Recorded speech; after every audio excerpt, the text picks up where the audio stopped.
regarding an exclusive agreement to negotiate with the city for the development of single-family detached ownership housing in the city. We appeared before you some weeks ago to discuss the intent of going forward with this project, and we're here to humbly request your cooperation with us in providing us with an exclusive right to negotiate, which will give us an opportunity to continue the planning for this worthwhile development for the city. Thank you. Okay. I think we'll open up for questions at the time that the report is brought up on item 5, so we may ask you back up here. Thank you, Mr. Jordan. Okay. At this time, then, if there is no other oral communications, we will go to oral communications for those who wish to speak on items not on the agency agenda. To come forward, give your name and address for the record, please. Okay, if there's no one, we need item number 1 is approval of minutes. Motion to approve. Okay, there's a motion and a second. Is there any further discussion? If not, all those in favor signify by saying aye. Aye. Motion carries. Item number 2 is resolution number 9233, approval of warrants and payroll. Motion to approve. There's a motion. Is there a second from the finance? I just have a question. This was a replacement. Was there a difference? I didn't... Yes, if I may, page 4, I believe, when it went through the copier, it was left out and it was realized on Friday after agendas had been distributed to the council. And page 4 was, I believe, or page 3, I'm sorry, was left out of the original one, so the replacement includes page 3. However, I will point out that the members of the Finance Committee did review the original copy, so all the pages were in there when you reviewed your warrants. Thank you. Second motion. Okay, there is a motion and a second. If there's no further discussion, then roll call vote, please, Carol. Member Ruggieri? Abstain. Member Prida? Aye. Member Cabrera? Aye. Vice Chairperson Canada? Aye. Chairperson de Vejas? Aye, motion carries. At this time, then, we will go to the next item, item 3, reimbursement of city expenses for the Community Development Agency 1972 through 92. Mr. Olivas, please. Yes, members of the agency, this is presented to you as an information item for your review and receive and file. Basically, it brings you up to date as to what activity has taken place relative to the subject of the item on the agenda. At their meeting of May 26th of this year, the council received a report which has been attached to your staff report this evening. This evening, the council will be acting to consider and hopefully engaging the firm of Conrad and Associates, who are our auditors as well as for the agency and the city, to review all the data that has been compiled by the city staff and Mike Wagner of Wagner and Associates. This item is being presented, as I indicated, for your review, and a recommendation is to receive and file. Okay, what is the pleasure of the agency? Motion to receive and file. Seconded. Motion and a second. Any further discussion? Yeah, may I ask a question of Nelson, please? Mr. Ruggieri. Nelson, since this is pertinent to the, when we're going to vote on this again, on this city council agenda, I guess, what did Wagner and Associates charge for this audit that they did? I have not seen that anywhere yet. Off the top of my head, I don't know. I would have to check and be glad to get back to you. Okay? I think that's important relative to what the auditor wants to charge. Hours-wise, I mean, I just didn't say what he charged. How many hours did he spend on it? That's more important. I'll be glad to look that up. And Okay, we don't know that yet. Okay. Oh, I would have to look All it right. up. Okay, thank you. Okay. Any further discussion? There is not. Roll call vote, Carol. Member Ruggieri? Aye. Member Prida? Aye. Member Cabrera? Aye. Vice Chairperson Canada? Aye. Chairperson de Vejas? Aye. Motion carries. This time we'll go to item number 4, which is an exclusive agreement to negotiate Clement Flores, amendment number 4. Mr. Olivas. Yes, members of the agency, Mr. Clement Flores has entered into an exclusive agreement to negotiate on the property located on 221st Street and Cloretta. In addition, he was given an exclusive right to negotiate on properties located on 221st between Cloretta and Vern on the north side of the street. The last property is currently in escrow and in for acquisition by the agency. And the other property, it's going to be going into escrow if it's not already in escrow as of today. Mr. Clement Flores is requesting, and we are recommending that you extend his exclusive right to negotiate for an additional 60 days to November 21st of this year, pending the closing of escrow, so that we may move forward and hopefully prepare a DDA for the property. Okay. This time, what is the pleasure of the agency? Motion to extend the right for, Has he done anything yet? geez, for the Exclusive right to negotiate. exclusive right to negotiate, if I can. Okay, there's a motion. Is there a second? I got to abstain on number 4. Okay. Is there a second? I will second I'll that. second the motion, but I have a question. Is Mr. Flores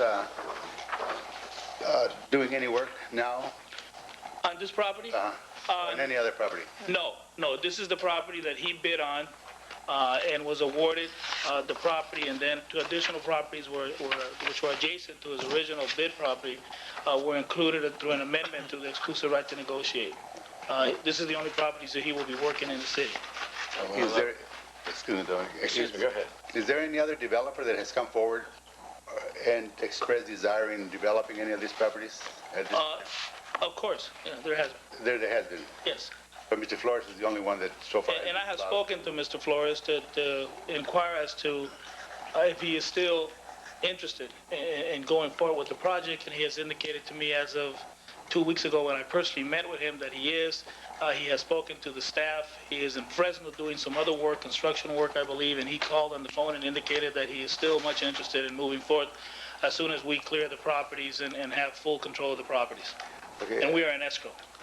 Again, we have, about 23 properties that are owned by the redevelopment?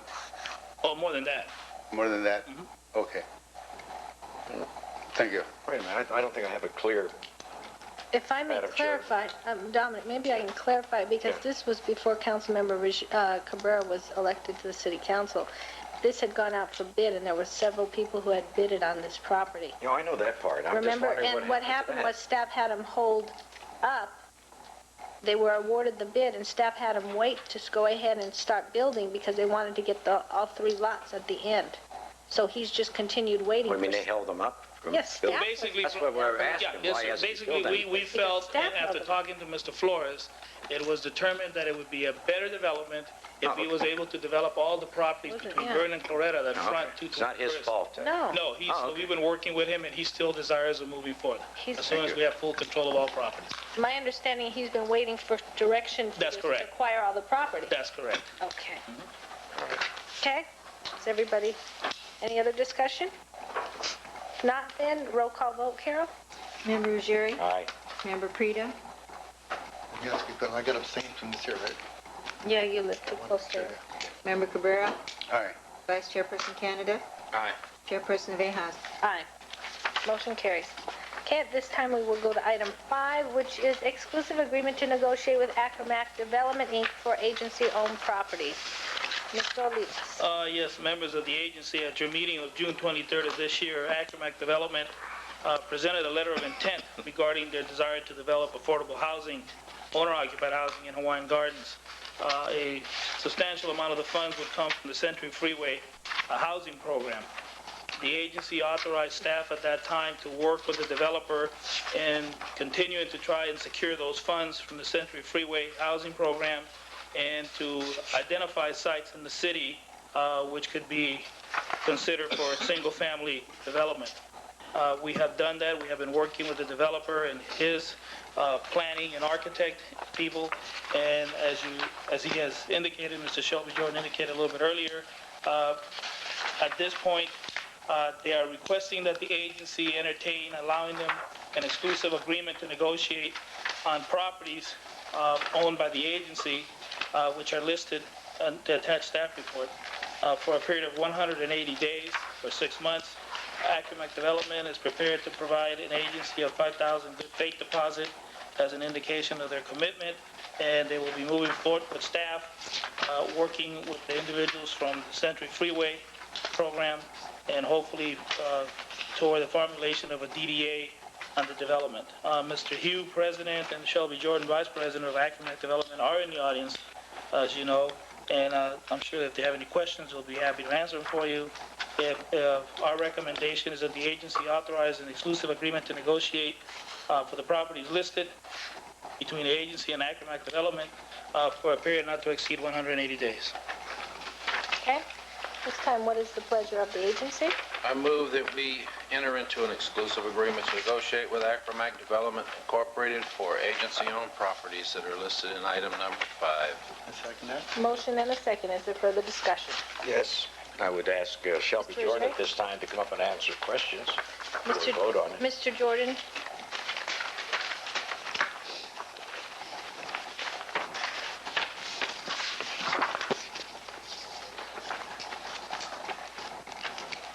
Hi, Okay, Shelby. at this time, Mr. Ruggieri, you want to be first? Okay? Yeah, sure. Let's see. This is an unusual agreement, I must say, that since we don't know what we're negotiating for, the cost of the property, or just the houses that are there that we list here. The question is, there's about $3 million worth of property here that the city is putting out. $3 million. What should the city expect in return after you're all done building these? Just curious if you have any idea. Well, actually, we cannot go forward to build anything under the exclusive right to negotiate agreement. Subsequent to determining what the scope of development will be, which we will try to determine that within the 180-day period. Subsequent to that, a disposition development agreement would have to come back before you for approval. And that disposition development agreement will spell out the scope of the development, the performance schedule, as well as all the costs associated with the development. All right, that's a good answer. Now, the second question I have, I know that Nelson, you've been working on this with Shelby probably 9 months already, maybe more, maybe 10 months. And of course, I don't know what the transactions or what the conversation's been all this time, but it looks like all this is pending on the Century Freeway housing program. Before Shelby can start doing anything, the funds have to be approved. Is that right? Is that what the negotiations is for, the funds? No, our negotiations are to allow the developer the exclusive right so that they can have peace of mind that no one else will come in and buy the properties and go into negotiations with the agency.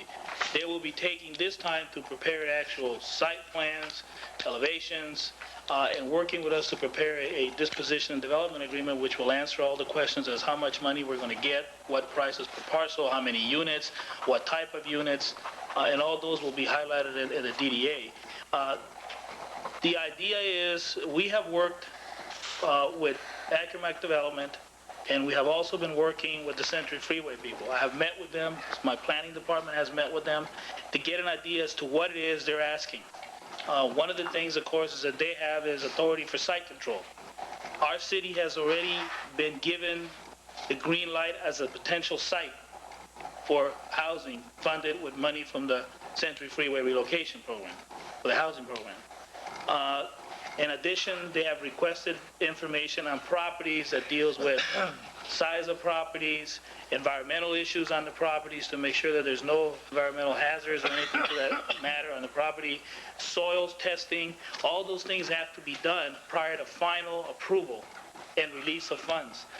The 180 days will allow us to work with the developer to obtain all those requirements and get the funding approved, and at the same time concurrently prepare a disposition and development agreement, allow us to address such items on the properties as proper approval by the Planning Commission, by the City Council, proper documentation of disposition of the property, and bringing those back for public hearings, and all those things that have to be done prior to us going ahead and selling the property through a DDA. And all those things will be addressed in 180 days. I think 180 days is too long.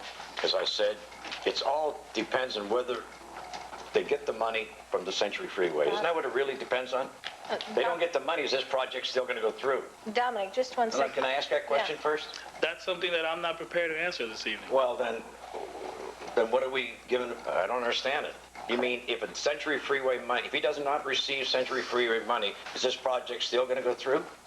We believe that the project is feasible with or without the freeway's assistance. Yeah, but then it might cost us too much money. Well, no, let me see if I can help you better understand the role that the freeway plays in this development. The freeway, as well as whatever assistance this redevelopment agency will bring to this development, are merely funds that will pass through to make these homes more affordable to the people who will be eligible to purchase them. The freeway funds specifically will be made available in the form of soft second mortgages, which will reduce effectively the purchase price of the home, thus making it more affordable for people within the 80 to 120% of median income to qualify for the purchase of these homes. However, in the event that funds are not available, we believe that a development of this type is still worthwhile for this community. However, as a part of our initial introduction of our housing development plan for the city, we have introduced the willingness and availability of the Century Freeway Housing Funds, and we maintain that those funds are available and that we'd like to move forward with the intent of developing single-family ownership housing for the city with the assistance of this redevelopment agency in conjunction with the Century Freeway Housing Program. Okay, Mr. Jordan, does anybody else have any questions? Yeah, well, there's a disadvantage to that. Okay, Mr. Cabrera? I wanted to ask, are all these going to be single homes? All of these will be single-family detached homes, 2, 3, and 4 bedrooms. Okay. Do you have any idea what the price range? You say affordable. What price range are we talking about? Well, initially, we've done an assessment and determined that we'd like to keep the 2-bedroom homes in the range of $125,000 per home, the 3-bedroom home at $138,000 per home, and the 4-bedroom home at $150,000 per home. The maximum subsidies permitted by the Century Freeway Housing Program is $50,000, which would effectively reduce the 2-bedroom home to $75,000 purchase price, and accordingly with the 3 and 4 bedroom by that amount. Thank you. I'd like to see you build the homes, don't get me wrong. It's just that 6 months to negotiate, and then maybe another 6 months extension here, it says here. I think people are waiting for homes. Okay. And I think it's just taken too long. You've already had 9 months, in my opinion. All right, Dominic. You've already had 9, and 6 is 15.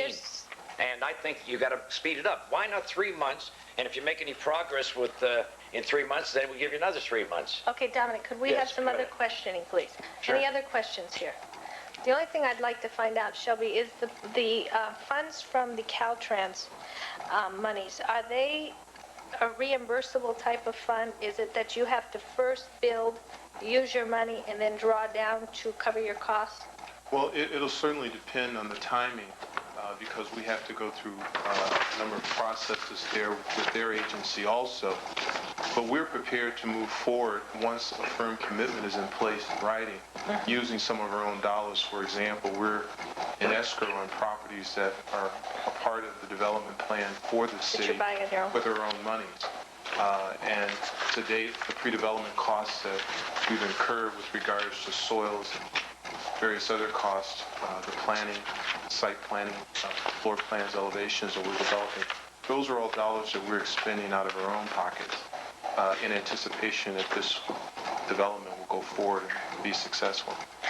Well, I think that, a $9 million grant coming to the city is worth waiting for. I mean, there's no way we could raise those kind of funds on our own, so I think that they have to get in line and get this moving just as quickly as possible, and they know that all of us are very anxious to see them progress in this, and hopefully we can see something moving along very quickly.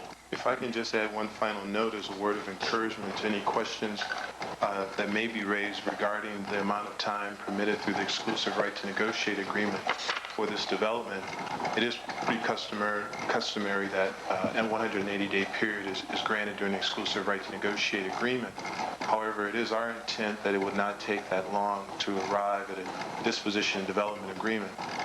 But as it has been explained earlier, we certainly have made tremendous progress to this point, and we would like to see an evidence of commitment on the city's part and the redevelopment agency's part of the cities to prevent anything from going wrong at this point, since we are expending dollars on an ongoing basis. Okay. I have Very one more good. question, if I may. Sure. Mr. Cabrera? Mr. Gordon? Jordan, right? Jordan. Yes. Once you get started, how do you select different companies to build, different builders? How do you work that? Well, we're contractors ourselves. One of the things in which I'd share with you on another occasion, which you may have heard discussed, is that we intend to identify local trades persons here in the city who qualify to do work in the building of these homes. We intend to also set up a training program that we can hire local residents and give them an opportunity to also work in this development. We've been in contact with the Southwest Regional Occupational Program people and also the PIC people, and the Century Freeway Carpenter's Apprenticeship Program. We're hoping that some other trades will be willing to become involved, but we're intending to include in this development a training element that will benefit the city, and also a hiring intent that we can identify and hire qualified tradesmen who will reside in the city of Hawaiian Gardens.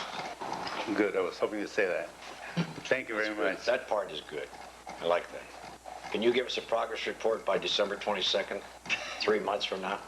We would hope that we'd be able to tell you that we're on our way with... That's what I mean. You will do that? You won't keep us waiting 6 months, right? No, we won't keep... Okay. Okay, very good. Thank you, Mr. Thank you. Jordan. Okay. I have a question on Mr. Oliva, if I may. Yes. Do we have a plan B? Suppose that this doesn't go through, what do we do next? Then we would go back to our normal procedure that we've used in the past. We take properties, we put them out for RFPs, and get any other contractors who can come in and basically build homes. The one thing I will indicate to you, in my experience in the last 2 years here, the only homes that have been built through the RFP process, because of the cost of the land, because of the cost of construction, and because the developers are building 1 or 2 or maybe even 3 homes at the most. I believe DOPCO is working on 3 homes right now in the city.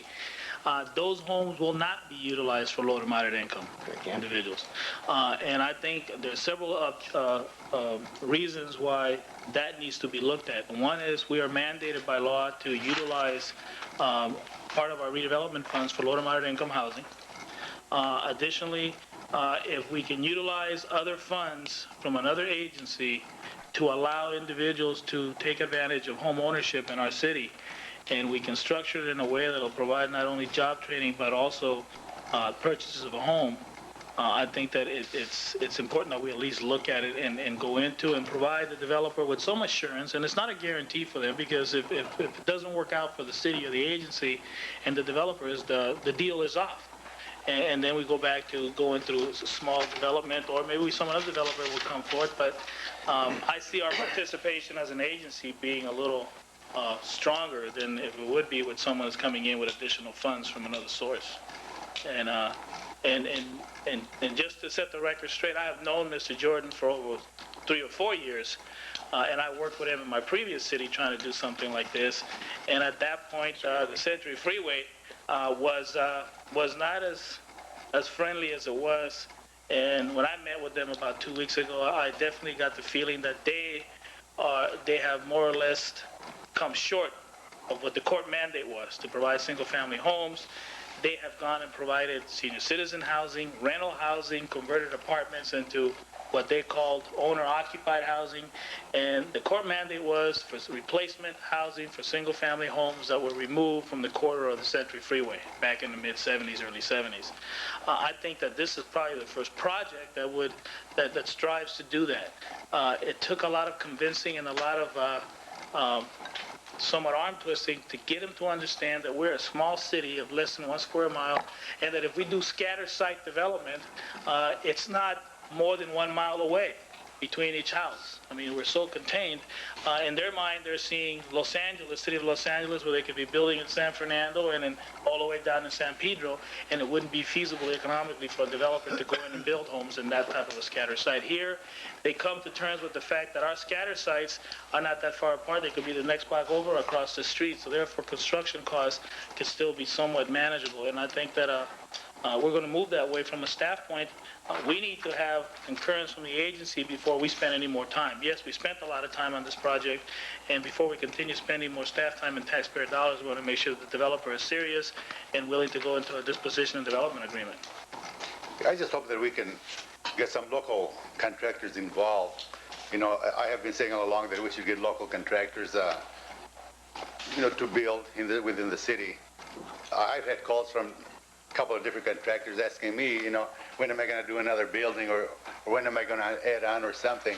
So I know there's a need for this kind of thing. And but I like this program too. But I hope that along the way we get some of our contractors involved. That's the goal. If I may clarify, Mr. Flores, Clement Flores, is a local contractor also. That's Right. correct. Right. Yeah, I so believe he's... we've opened it up on many occasions, and hopefully this is going to be an opportunity. Well, he's a good example. There's a lot of other people like Mr. Flores Sure. around. Sure, and we all concur with that. Okay, very good then. We have a motion and a second. If there's no further discussion, we need a roll call vote, please. Member Ruggieri? Aye. Member Prida? Aye. Member Cabrera? All right. Vice Chairperson Canada? Aye. Chairperson Navejas? Aye, motion carries. Thank you, Shelby. Thank you, Mr. Hill. Okay, at this time, we will then go to item 6, which is approval of relocation claim request for the property located at 12042 223rd Street. Figueroa Rodriguez. Mr. Oliva. Yes, members of the agency, the agency purchased this property. It closed escrow on the 30th of June of this year. The acquisition cost of $89,682.70. Relocation people from Port and Floor have provided a attachment that indicates relocation benefits due to the tenants on these properties. There are 3 tenants, a Mr. Figueroa, a Mr. Should I get the name right? Salvador Rodriguez. Mr. Enrique Rodriguez and a Mr. Lewis. Luis Rodriguez. They are recommending that the relocation be addressed with equal payments of $958.32 to each one of the tenants for a total relocation cost of $2,974.99. We recommend approval. What is the pleasure of the agency? Motion to approve. Motion, is there a second? Motion and a second. If there's no further discussion, roll call vote, please. Member Ruggieri? Aye. Member Prida? Aye. Member Cabrera? All right. Vice Chairperson Canada? Aye. Chairperson Navejas? Aye, motion carries. This time we'll go to item 7, which is approval of the relocation claim request for the property located at 22334 Arlene Rea. Yes, this property was also purchased by the agency. It closed escrow on June 15th of this year. Acquisition cost was $112,158. Port and Floor has interviewed the tenants and has provided a relocation benefit recommendation of $5,900. That breaks down into $650 for moving expenses and a rental assistance payment of $5,250 to relocate these tenants into safe sanitary housing. Okay, what is the pleasure of the agency? Motion to approve. Okay, if there's a motion, is there a second? I'll second that. Motion and a second. If there's no further discussion, roll call vote, please. Member Ruggieri? Aye. Member Prida? Aye. Member Cabrera? All right. Vice Chairperson Canada? Aye. Chairperson Navejas? Aye, motion carries. Okay, at this time then, we'll go to item 8, which is Treasurer's Report. Mr. Oliva. Yes, the Treasury report is as of August 1992, presented for your review. Recommend receive and file. Okay, what is the pleasure of the agency? Motion to receive and file. Second. Motion and a second. Any further discussion? If not, roll call vote, please. Member Ruggieri? Aye. Member Prida? Aye. Member Cabrera? Aye. Vice Chairperson Canada? Aye. Chairperson Navejas? Aye, motion carries. Item 9 is all staff reports. Mr. Oliva. Yes, members of the agency, prior to moving forward, I have presented to you earlier today 2 emergency agenda items which require your approval in order to be addressed this evening. The urgency comes from 2 factors. One, items were presented to us late yesterday afternoon and early this morning that deal with relocation of tenants and a property owner. And these individuals are either in final procedures for their escrow to close so they can move to their new property, or they have a deposit on an apartment that needs to be put into effect, and they need to move prior to the end of the month, which will be prior to the next meeting that you will have. And we hope that you concur and consider these items this evening so that we may expedite the process. Okay, the 2 emergency items are, at this time, we'll take them at this, one is approval of relocation claim request for the property located at 22418 St. Avenue, Hawaiian Gardens, Zavala. What is the pleasure of the agency? First motion should be to take the matter up as an emergency matter. Okay. Take 4 votes. All right, at this time, we need to take the matter up on this item Yes. as an emergency. Motion to approve. Okay, motion and a second. Any further discussion? Not, all those in favor signify by saying aye. We need a roll call. I think we better do a roll call, Carol. Member Ruggieri? Aye. Member Prida? Aye. Member Cabrera? Aye. Vice Chairperson Canada? Aye. Chairperson Abejas? Aye. Now you can consider. Okay, now we can consider the item. What is the pleasure, Mr. Olivas, why don't you make the report first? Yes, the first item deals with relocation of property of 22418 Sane. Property owner's name is Savala. The agency authorized the acquisition of this property on September 18th of this year. Escrow did close. Acquisition cost $146,297.80. The attached relocation claim has been prepared by Port and Floor. They have indicated that replacement housing, they recommend an allocation of $5,083.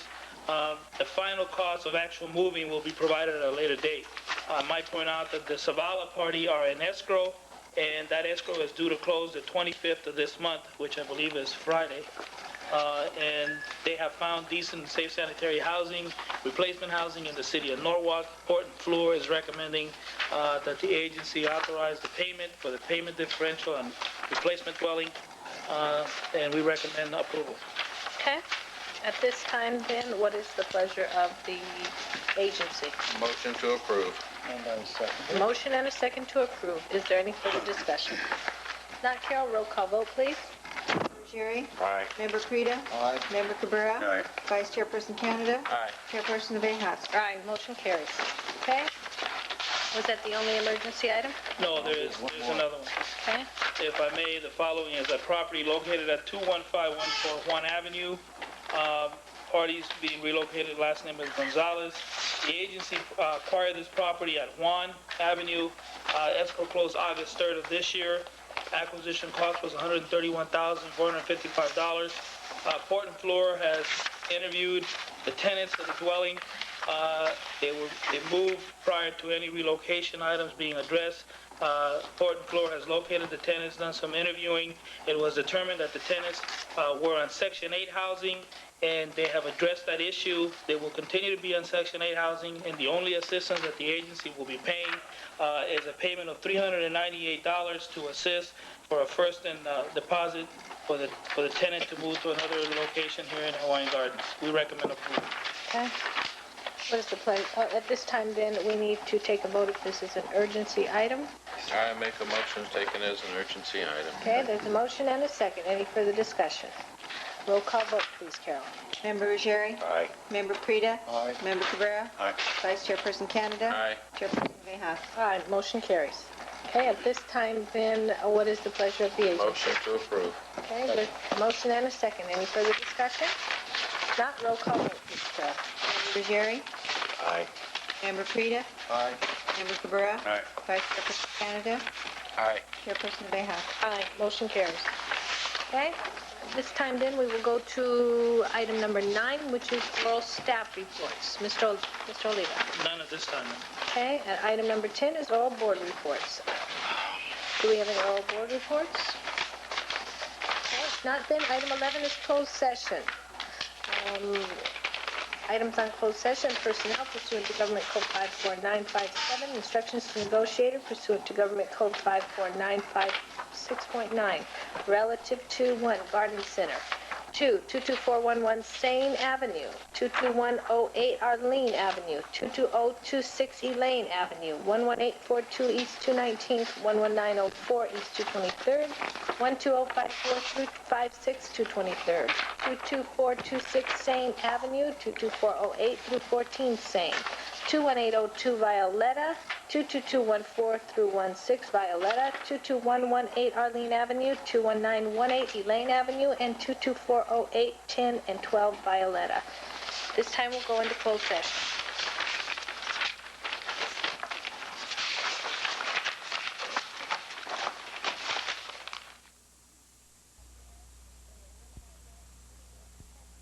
Anything unusual?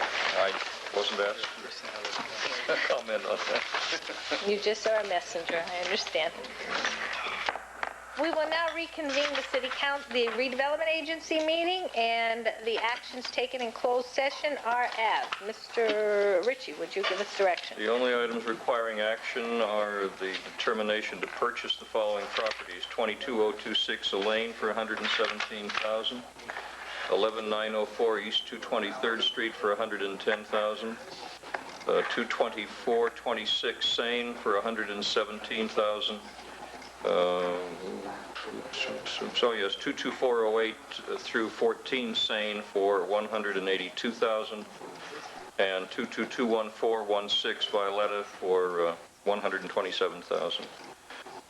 The other items will continue on in negotiations, or he will follow your instructions. So one motion to approve all of those purchases. Okay, this time, what is the pleasure of the agency? I make a motion to approve the acquisition of the properties as stated by the attorney. Okay, there's a motion and a second. Is there any further discussion? There's none. Roll call vote, please. Member Ruggieri, Member Pita. Aye. Member Cabrera. Aye.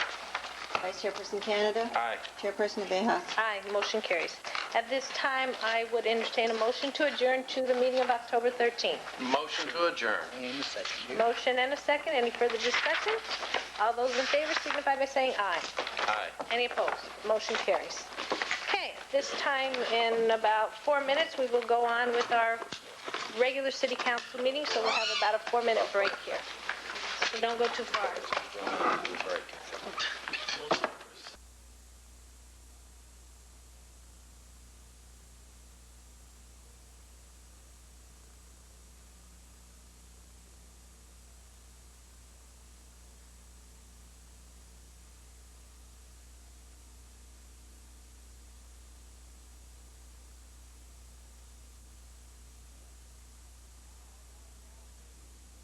The city council meeting to order. Is this yours? And if we could all get together, we would... I'd ask Mr. Leonard Chidas to please lead us in the Pledge of Allegiance. You're not going to get away with this one. Come forward, lead us in the pledge, please. Come join with me. Pledge allegiance to this fine country. Place your right hand over your heart. Begin.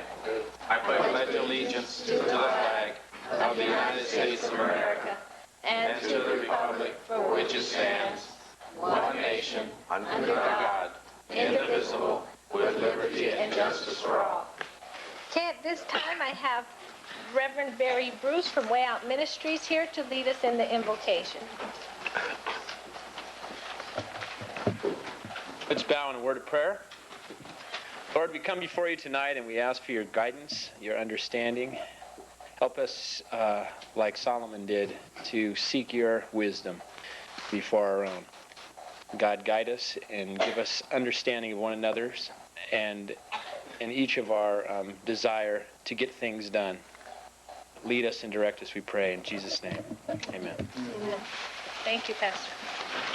You seem to be the pastor we always get at the top of the list willing to come. Okay, at this time, we will have item 1, which is oral communications dealing with items on the agenda. Those are items on the agenda. Please come forward, give your name and address for the record. Ma'am, you have a presentation by Barry Bruce.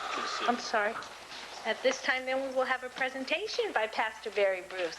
If I could have council join in with me. Did you want us to come up down there, or are you going to go ahead? Go ahead. This is fun. Okay, go right ahead, Pastor. What I'm supposed to speak on is camp. Civic League of Hawaiian Gardens granted the Way Out Ministries $2,000 to go to camp. And a great praise report is that I'm still alive, and I went to 2 of them. We took over 100 kids to camp from the City of Hawaiian Gardens. Our first camp was elementary school camp called Indian Village, where we took 62 kids from this community. Those kids learned how to work together and win life's battles together. We had object lessons at each camp, and the camps were to try and get kids' self-esteem built up, to work on their relationships with others and to work on their relationship with God. And we had a lot of success at both of those camps. It was great to see the kids get into the Indian things, and it was great to see the kids canoeing and having a great time. Many of them had never been in the mountains before. Many of them had not ever had a camp experience before. And for lots of them, it was a very new experience to go to something like this. That was all great to see, but really to me, the greatest thing to see was to see the rapport between the counselors and the kids. And now that we have come back, to see that they're still having that rapport, and that's exciting. We're able to take Ernie Vargas with us again, and that has always been a blessing for us because he gets in there and helps us accomplish a lot of things that we couldn't do without him. And another good thing about that is that he is able to work with those kids in the elementary school classes and things as he teaches, and they remember him. Oh yeah, you're the guy from camp. And so we had a great time. Then we did something crazy we've never done before, and we took junior high and high schoolers to camp this year. We ended up taking 44, which was plenty. It was a great experience, a very tiring experience, if you can understand that. The greatest thing to me that stood out about that camp wasn't the fact that it was an Olympic camp and that all the kids won medals and competed in different activities. But the greatest thing was when I was sitting outside one night at about 4 in the morning. We didn't sleep. And we would stay up and talk, and 2 cholos, who are active cholos in this community, they said to me, you know, we have been here for 4 days now, and we have not been stoned. We haven't had anything to drink. We haven't had anything to smoke. We haven't done anything wrong, and we're having a great time. And I think that that kind of a thing is the most awesome of all, because if we can teach these guys, if they can have a fun time and a great time and not be wasted and not be stoned and not be causing trouble, then maybe they'll find that they like that kind of time so much that they'll keep having that kind of a time, and they'll be a good influence on this community instead of a bad one. And so all in all, we had a great time, 2 great camps, over 100 kids. And thanks to the Civic League and the support of the council and the city, I can't thank you enough, because we could not have done these 2 camps without that money. And so thanks again for another great year. We're changing our youth together. Thank you. Thank you.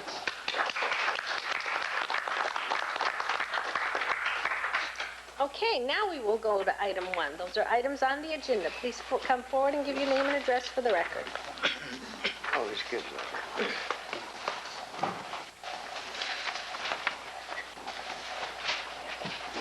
Stay out here someplace. Good evening. My name is Pat Theodora, and I'm item number 11 on the agenda. And I'm going to need some more time than 3 minutes to talk, which I understand is allocated to me.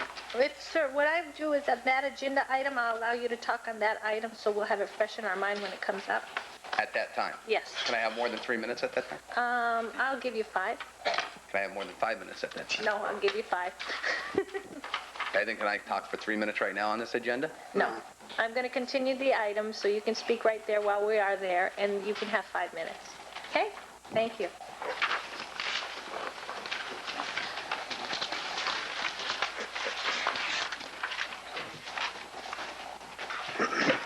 Well, I would like to address item 11, Part B, on Pat's behalf.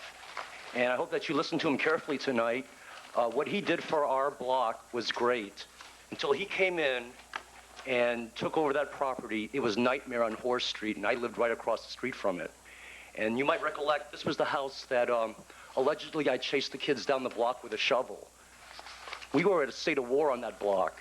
And finally, Pat came in, and he cleaned up that property, and I hope you listen to his request tonight, because all the people on Horse, they really appreciate what he did.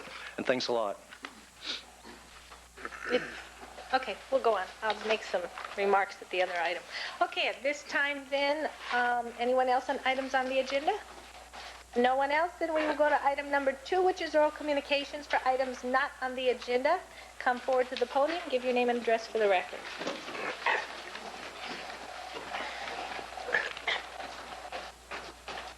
My name is Ron Chahan, and my address is 12517 Inglenook Lane, Cerritos. And I would like to speak on the status of Artesia High School and my perception of Artesia High School, which is often shared with many of the other students, is that the 3 communities, Hawaiian Gardens, Cerritos, and Lakewood, all share Artesia High School. And we feel that we serve all 3 of the communities, and we would like all 3 of the communities in a collaborated effort to work with Artesia to better our facilities. We would like an extension on our gym, which has had a false wall for the past 35 years. We would like an extension on the stadium, which hinders our class to graduate from our school because we cannot allow all family members at our school present when we have a graduation ceremony. Therefore, we go to Rants, which is a part of the ABC Unified School District. And we basically feel like we're caught up in a political mesh, and we would like that to change. We would like people to start paying attention to Artesia High School. We would like community members to be involved. We would like parents involved. We would like to see the city council involved of Cerritos, of Hawaiian Gardens, and of Lakewood. And we feel that that way, if we better our community at Artesia High School, we will better the community in general. And we would like a change. And we're very frustrated, and there's been talks of walkouts and public demonstrations, and that's the last resort. We would like to have petitions signed. We would like letter writing. And there's been definitely a legitimate concern of what's happening at Artesia. And we feel what's going on right now is very wrong. Thank you. Thank Ron. you.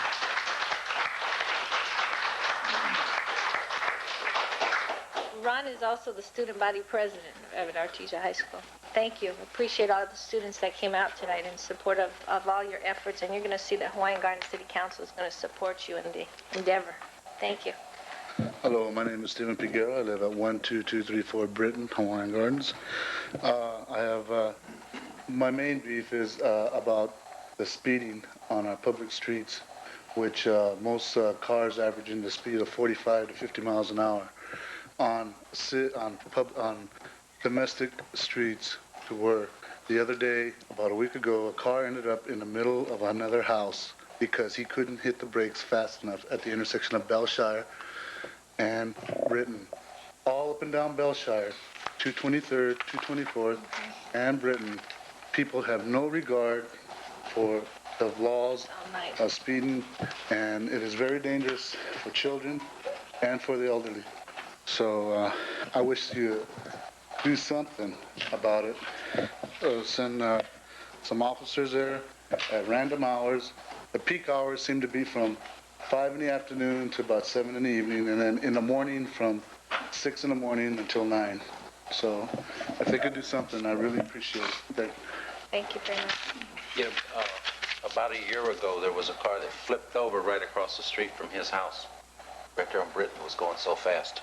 It's all night long. It's bad there. On 223rd. I'm Joelda DeLow of 21841 Bellshire, and I just want to second his concern. It really is terrible, the speeding that goes up and down Bellshire. It's very unsafe.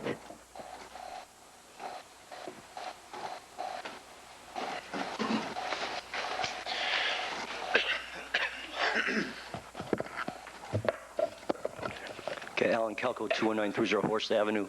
First of all, I'd like to welcome you back, Mrs. Nevejas. We missed you at the last meeting. First of all, I'd really like to know what's going on at Sane and 223rd. When you go around in that area, and I wish people out here would go there, Sane and 223rd, you kind of forget what country you're in. You think you're in some kind of third world country. I mean, that area looks terrible. And we finally got the Aragon property to start cleaning its act up. And then right across the street from it, there's a vacant lot. And I guess a week ago, 10 days ago, somebody had the audacity to dump all their furniture on that vacant lot. And that annoys me in particular because I've taken a concern in that area. This is right next to a school. About a year ago, I cleaned that lot with my own bare hands, okay? And I'm not bragging about it, but then it bothers me when people have so little respect for the community, they just dump their trash there, and the neighbors allow it to happen. Maybe we need to come up with some kind of a WE-TIP program that if you see somebody dumping trash, you report them in and you get $250. Maybe that's going to get people to kind of, clean up their act around here. Now, on a more positive note, so I hope you do something with 223rd and Sane because it's disgusting. Now, on a more positive note, last night I had the pleasure to attend a community meeting, and there were about 20, 25 people there.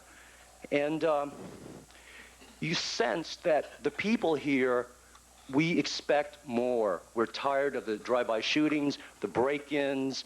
Just this weekend, 219th, the future Civic Center Drive, was graffitied from one end to the other in the middle of the night. Where are the police? Where's the curfew laws? 3 cars were broken into on Violetta. A car was stolen on Arlene and 219th. Another car was broken into on 223rd and Funston, Elaine, that area. And the people are, the people at this meeting, they're fed up. We want something. We want the gangs controlled. And there was a lady there, Natalie Salazar, from the Community Law Enforcement Program, and she suggested when some people that are 18 years old, they get busted here, we could put their mugshots in City Hall for everybody to know who these people are, so we can identify them if they move in on your block. And we also could start up some neighborhood patrols, and they said maybe the mothers of some of these gang members would be willing to start patrolling our streets, and it's hopefully our gang members would not shoot their own mothers. But we have to do something. There's going to be $141 million cut from the law enforcement budget for LA County, which means we, the people, have to take charge. And it was very positive. The people there want to do something. The only thing, there's a lack of leadership from the city. Not a single city council member was there. Nobody from the Public Safety Commission. Nobody from the Planning Commission. Nobody from the Law Enforcement Committee. We got people. We want some leadership. And you've got a lot of energy. The people are ready to organize. We want to take our streets back, and we're depending on you to provide that leadership. Please come to these meetings, and check it out. I go to a Public Safety Commission. I'm the only person in the audience, okay? And I'm not bragging about that, but then when it's a community meeting and you've got 20 people there, not too many, Mr. Scheidas was there, okay? But not too many leaders from our community were there encouraging these people, helping them organize. And the people are ready. We want to organize, but we need your help. And let's not play politics, and let's just get the job done and get our streets under control. Thank you. Okay. At this time, then, is there any other items on the agenda? Not on the agenda? Okay. Not. Item number 3, then, is approval of the minutes of the regular meeting of September 8th, 1992. Motion to approve. Okay. The motion, is there a second? A motion and a second. Any further discussion? There is none. All those in favor signify by saying aye. Aye. Any opposed? Motion carries. Item number 4 is public nuisance. Resolution number 107-92, directing staff to abate public nuisance at vacant parcels. 7069-005-031 Sane. 7069-002-008 Pioneer Boulevard of 223rd. 7069012-023 Arlene Avenue. 706-018-018 Carson Street, and 706-003-002-003 Arlene in the city of Hawaiian Gardens, County of Los Angeles. This time I will open up the public hearing. And Mr. Olivas, before we do that, would you give your staff report, please? Yes, members of the City Council, at your meeting of September 8th of this year, you adopted resolution number 10592, declaring the public nuisances at the locations which were indicated. In addition, tonight, September 22nd, was selected as the date to hold a public hearing to receive testimony relative to these cases. We have notified property owners. The properties have been physically posted as required by Chapter 6.48 of the Hawaiian Gardens Municipal Code. We have basically also notified owners by placing additional advertisement in the Long Beach Press Telegram. All property owners were notified, and violation letters giving them 60 days to remove all overgrown vegetation were also forwarded. This night, the public hearing is here to allow property owners or anybody else wishing to speak on the matter to come forth and provide information to the city council prior to acting on the staff recommendation. Staff recommendation is that the council authorize staff to move forward to allow property owners an additional 10 days to address the removal of weeds and debris if not done, so that city staff undertake the task and assess all costs relative to this work on the property. Okay, at this time then, the public hearing is now open. Anyone who would like to speak in favor, please come forward, give your name and address for the record. Okay, anyone opposed, please come forward, give your name and address for the record. Okay, if there's no one, then I'll entertain a motion to close the public hearing. Motion to close the public hearing. Motion and a second to close the public hearing. Is there any further discussion? Just a question, Mr. Oliva, did you say 10 days to correct? Yeah, It says 10 days. It says 15 here, I think. Is that, 15 in the report. it's in the code. If it is 15, I'll just, like 15. Whatever the code says. I want an extra day. Okay, so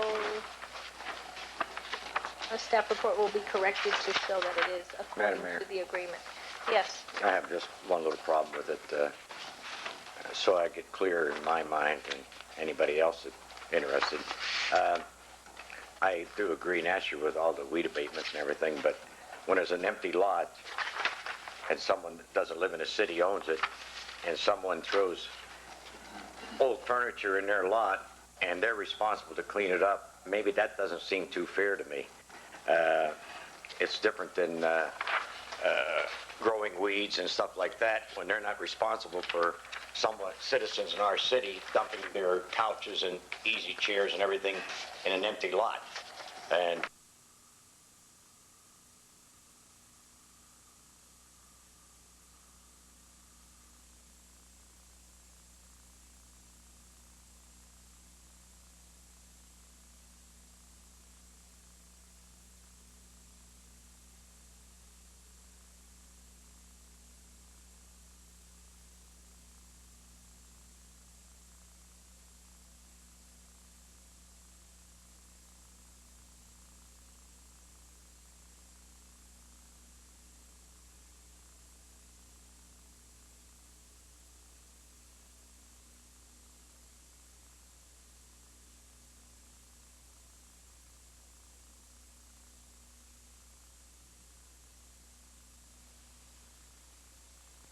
residents from, it wasn't her that Do dumped you it in her know own who's lot. dumping on that lot? Because if you do, you should report it to the city administrator so that we can do something about it.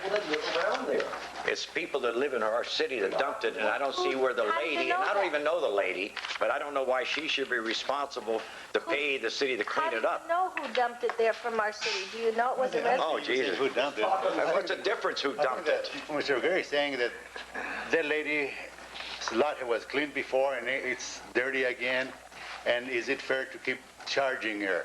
I don't think he's We made have any to have better accusations. control, that's what we have to But you're have. saying our residents are dumping on that lot. If Yes, we but know who it is, right. then let's get them to go and clean it up instead of doing the lady. Excuse me.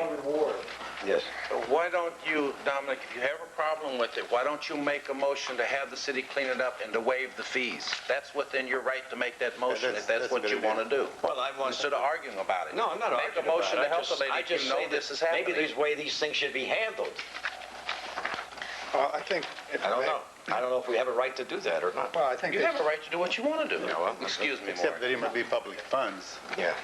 Well, my concern is if we know that there is something that's happened there and that there's some residents that are dumping that, then we should find out who's doing it and have them clean up the lot.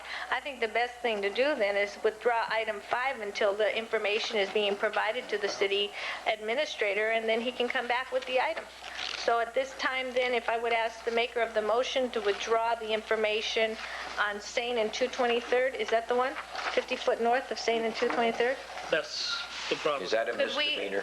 can we, let me ask you, can we withdraw this? And then the information that supposedly everybody knows will be given to the city administrator, and it'll come back later. Wait. But the public hearing is closed. We've had the staff report. I will make a motion. We haven't had a call on the close of the hearing. Oh, okay. Sure we did. Yeah. No. Yeah, I made a motion to close the public hearing. Had a motion and a second, but did you all say aye? No objection, so it's closed. Yeah, okay, aye. Aye. It's closed. Okay, then if I would ask the maker of the motion, We haven't made a motion, but I will make a motion to approve the abatements of item 4, items 1, 2, 3, and 4 on item 4, with the exception of the vacant parcel on St. Avenue, 50 feet north of 223rd Street. And ask that staff see what they can do to find out if somebody is deliberately dumping on their property, and maybe we can have our people that we have cleaning up in the city do something about that parcel. I'll second the motion. Yeah. okay, there's a motion and a second. Any further discussion? I'd just like to add that not only that property, there's other properties that's happening throughout the city, and from time to time, I will mention it to staff, and they clean it up. Yeah, I don't have any problem with that. I think that's perfectly fine. I have no Is that, problem with may I that. ask, is that a misdemeanor of any kind? Something like that, isn't it? Yeah, One of the things that we... Is it? unlawful dumping normally is on One private. of the things Well, I that would the city say, might do- can't we get a police investigation on that? On that part? I'm serious. Okay, I On this think, particular lot? well, if you know something, why don't you put a report and give it to the city No, I administrator? would like the police and to go do forward. it. Why? Well, because it's not my job to do that. Okay, well, at To this time investigate then, we can continue discussing this. Since just there ask is the some question, I'll pertinent do the rest. information that is not being released here, I will ask the city administrator to get it from Mr. Ruggieri and Mr. Calcote, and then you review it, and then you decide how you want to handle item 5. If it's necessary to bring it back on the agenda, then do so. If not, Neighbors around there, we will That's why have we want a that. You're police out of order. investigation. Please calm down. And then, Mr. Olivas, you can recommend what is the best thing to do. So at this time, we have a motion and a second to approve items I have a 1 through question and 4. a suggestion, if I may, and maybe Mr. O'Shea can address it. Would it be proper to post a no dumping sign with a code violation? I think there's a code violation. Well, I was going to say about a little bit ago, certainly the property owner themselves can take preventive measures. They can post no dumping, and I think they're entitled to put up a fence. They're required to. They have a fence. It's over the fence. Yes. Now, will you loosen up back there? Okay, listen, Alan, you're out of order, and I will ask to have you removed if you can't calm down, okay? All right. We are doing a very fine job here, no matter what your opinion is. Thank you. Okay, then, you will go ahead and convey your information to Mr. Olivas, and we can take it from there. It seems that we're missing some information. I think staff can handle that. And then, at this time, then, we will go ahead and have a roll call vote on items 1 through 4. Carol? Member Ruggieri? Aye. Member Frida? Aye. Member Cabrera? All right. Mayor Pro Tem Canada? Aye. Mayor Navejas? Aye. Motion carries. Okay. At this time, then, we will then now go to item number 5, ordinance number 398, first reading amending the Hawaiian Gardens Municipal Code by adding Chapter 6.34, establishing a Crime Prevention Commission. Mr. Olivas. Yes, members of the council, at your meeting of the 25th of August, you approved the establishment of a commission to be charged with the responsibility of serving as an advisory board to the city council on issues that relate directly with diversion of juvenile gang, drugs, and criminal activity in the city.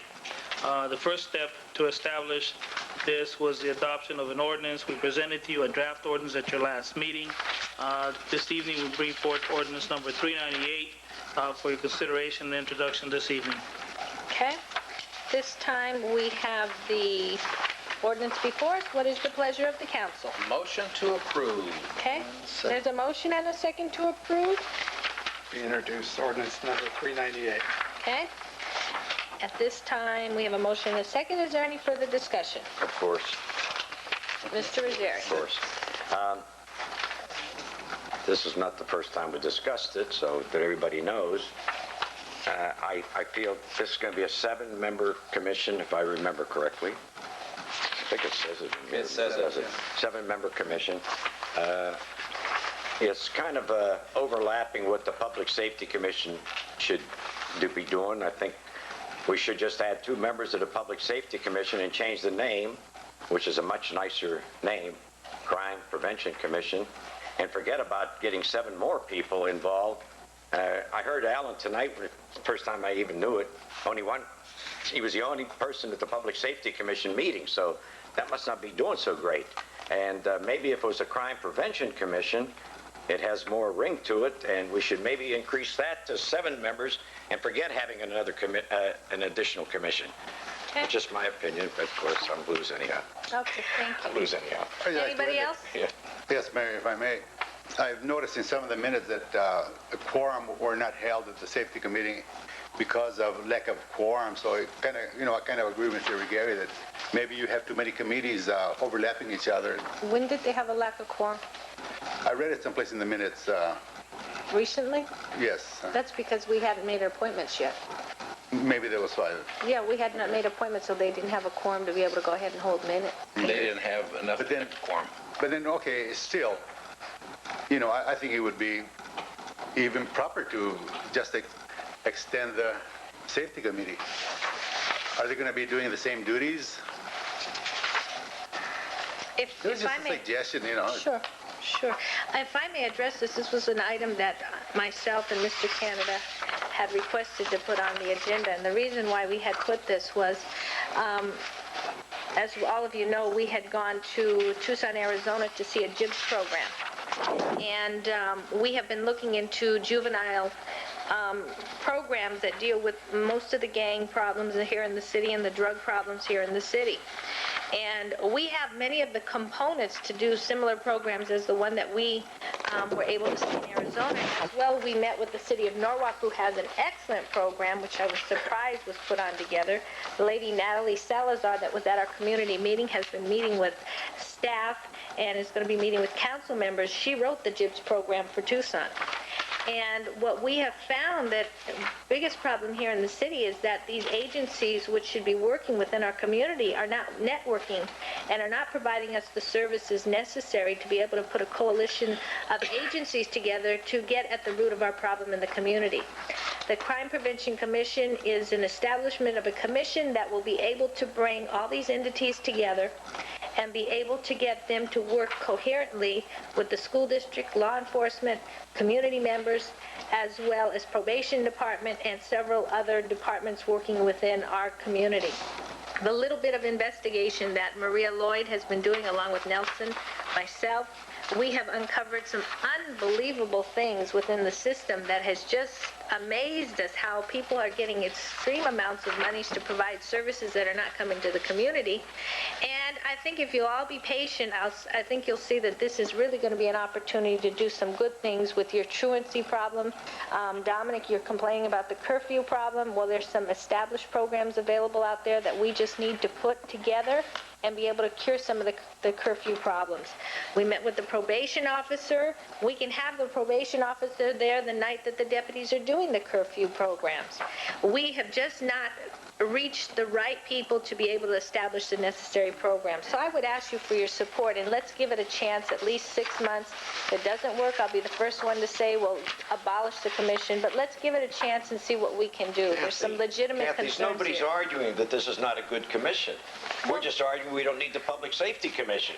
Well, I think we need them both, and I think the more people involved, the better. And I would ask your support. Let's give it a chance and What see is the Public happens. Safety Commission going to do now? If I What's might. their duties? I don't know. We met with the probation officer and talked to him, and he was very enthusiastic about the fact that we're starting to do something constructive in the way of the controlling the gangs and so forth in this city on the order that they've It's got. great. I'm He's for it. very interested in the fact. We met with the ABC School District, and part of this ties in with this. And we need this program separate from public safety. We need this to deal with just straight things. And the other thing, if I may clarify, this is not necessarily going to be all residents of the community. It will be people that will be appointed to represent agencies. So let's clarify that as far as membership. There will be representatives on this commission from different agencies responding to the needs of our community. So the makeup will be a lot different than in your commissions. We hope to have people from law enforcement on there. We want to have people from the probation department on it. We want to have people from the school district on it. We want to have some business people on there, as well as some local residents and some educators on this. So if you will bear with me, you're going to see that this is probably going to be one of the more positive things that we will be performing in the city, and I think it'll establish some of the cures to our problems with the juvenile diversion programs. May I make a statement on the safety commission? Now, I'll accept it because my wife's on her, but I'll tell you something. One day, and this is, she was just having me driving along, and you talk about too many guys on safety commission. Now, this lady happens to be a young kid. That's exactly, remember what I'm saying. Pull on a cord, the pole was hanging out, and there was electrical cord. Now, if she hadn't been by that, something could have happened to that kid. Thank goodness he didn't get hurt bad. But they called Maria Lloyd, and that was taken care of. Now, that's one item. Number two, if you're so concerned about this, and I'm not being rude here, I personally walk the streets once in a while. After I get off work, if I'm not here, I go down once in a while, just once in a while. And and I don't go to the committees like I used to. I used to go to the safety committee every time, Alan. I never saw you there when I made councilman. You weren't there. You just started coming out. Thank you. But as I was saying, a couple of times there's been polls that are straight or wrong. And my wife and Donna, I'm not sticking up for my wife. I'm talking about a safety commission person now. A safety commission. And you're saying they shouldn't have too many of this and that. Well, there's not enough of them. We can't do the job ourselves. There are eyes and ears. That's just important. You got to remember that. It's not so much how many we have, because there's a lot of things that you don't see that you might not have to take time because you're working. I'm working every day. And I come by, I go do these places every day when I get off work. Sometimes I got to go down to the home club and I buy these things for a job. And I see little things like this, and I report it to my wife. She goes down to Maria Lloyd and takes care of business. Well, they should still do that. That has nothing to do with the Public Safety Commission. I think, there's all new appointments on the Public Safety Commission. It has a lot to do with it. So there are going to be some new ideas on there. Call for the question. We have some new people on there, so let's support them, and I'd ask your support on this commission. I think it's going to do some real positive things. We'll watch the minutes for the next 6 months and see what's accomplished, then I'll know. Well, Dominic, I'll tell you what, I'm talking about the Public Safety Commission. Well, we'll make you the liaison to the Public Safety Commission. So you should be going. I am already. Okay, so you take care of that. Thank you. Okay, at this time then, we have a motion and a second. Is there any further discussion? If there's none, roll call vote, please, Karen. Member Ruggieri? Aye. Member Prida? Aye. Member Cabrera? Aye. Mayor Pro Tem Canada? Aye. Mayor Navejas? Aye. Thank you for your support. Okay, at this time then, now I lost my place. Item 6. Item number 6 is resolution number 108-92, approving warrants and payroll. Mr. Olivas. Yes, the committee has reviewed and they have a recommendation. Okay, Make a motion to approve resolution number 108-92. okay. I have also checked the warrants and I found them in order. I second the motion. Okay, there's a motion and a second by the Finance Committee.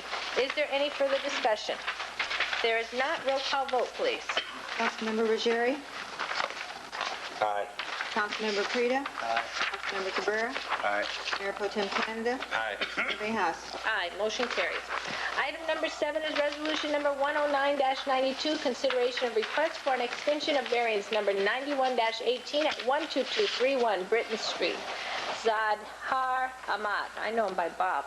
Okay, at this time, Mr. Olivas, what is your... Yes, your planning director has your staff report on this. As Madam Mayor, members of the council, on October 22nd, 1991, the City Council approved a variance reducing the front yard setback and side yard setback at the subject address. The applicant proposes to construct a second single-family residence on the parcel. However, by trying to go through and get the building permits and the loans and everything else, he has not been able to actually get going on the construction. So in order to give him more time, he's requesting a 1-year extension of his variance. In order to do that, staff finds that the findings that were originally made in the original variance still apply to the property and to the project, and the council, if they wish, could extend this variance for 1 year to allow Mr. Ahmad more time to get started on his construction. Okay, at this time then, what is the pleasure of the council? I have a question. How long is the variance normally given for? 1 year. It's 1 year. Has he had the variance so far? Yeah, he's had the variance. Yes. And He's there's, asking for more now, or? Extension. yeah, and He's asking for a 1-year extension. And your staff's recommendation is to approve? Would be to approve because the conditions of the site have not changed. Motion to approve. Second the motion. Okay, motion and a second to approve. Any further discussion? Not, all those in favor signify by, I think we better have a roll call, Carol. Councilmember Ruggieri? Aye. Councilmember Frida? Aye. Councilmember Cabrera? Aye. Mayor Pro Tem Canada? Aye. Mayor Navehas? Aye, motion carries. Okay, item number 8, resolution number 110-92, consideration of request for extension of tentative parcel map number 21572, northwest section of 223rd Street and Norwalk Boulevard. Raul Hernandez. Mr. Oliva. Yes, Carl has that report for you as well. Yes, Madam Mayor, this is similar to the previous item, except it's a parcel map. Again, the property owner was able to obtain the funding and permits required within the time frame. So prior to the parcel map expiring, he's requesting a 1-year extension. Last year, about this time, the council extended the parcel map for 1 year, so this would be the second extension. By state law, parcel maps are allowed an extension of up to 3 years, and this would make for 2 years. Staff is recommending that the City Council extend the parcel map for 1 more year. Okay, what is the pleasure of the council? So moved. Motion to approve. There is Or a second. motion and there is a second. Any further discussion? There is not. All those in favor signify by saying aye. Aye. Any opposed? Motion carries.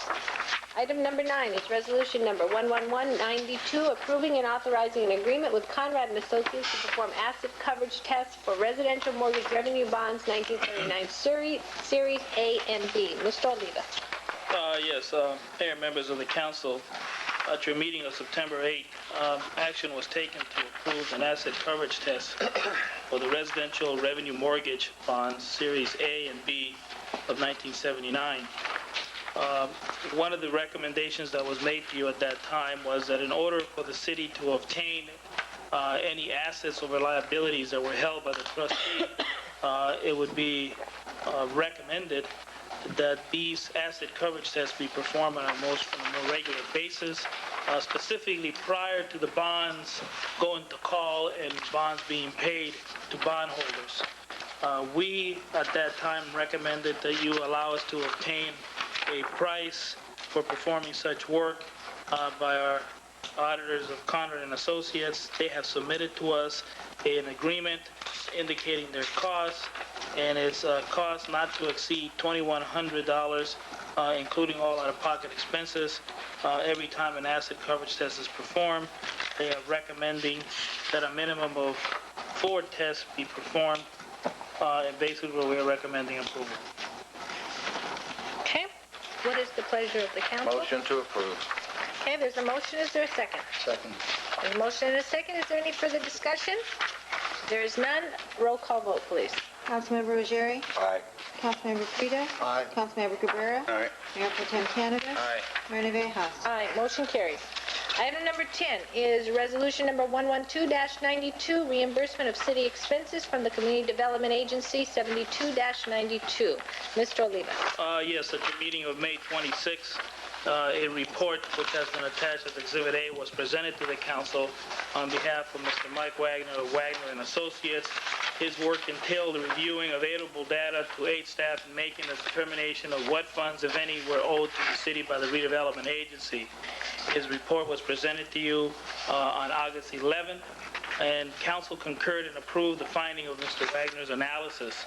Additionally, council concurred with his recommendation that the services of a city auditor, Conrad and Associates, be engaged to review the analysis and all supporting data prior to this report being forwarded to the redevelopment agency for their consideration.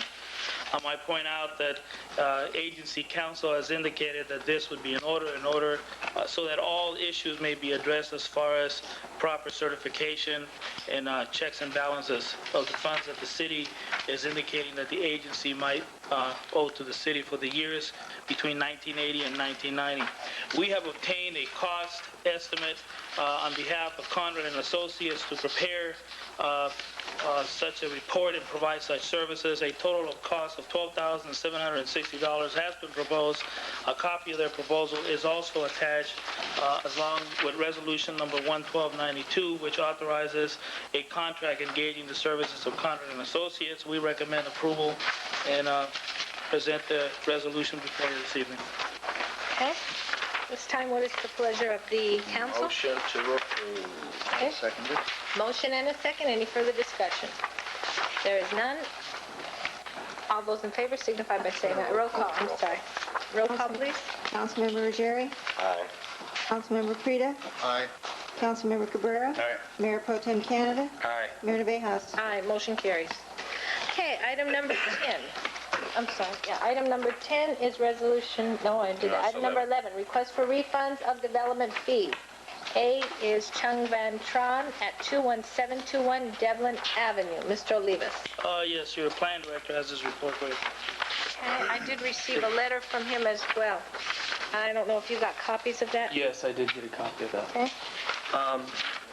The owner of the property, Mr. Chow Van Tron, submitted an application proposing to add bedrooms on to his home at 21721 Devlin. The property is located in a C4 zone, and as an existing residence in a commercial zone, it is non-conforming and would require a conditional use permit in order to expand. Mr. Tran applied for the conditional use permit along with the plot plan review and the required environmental review.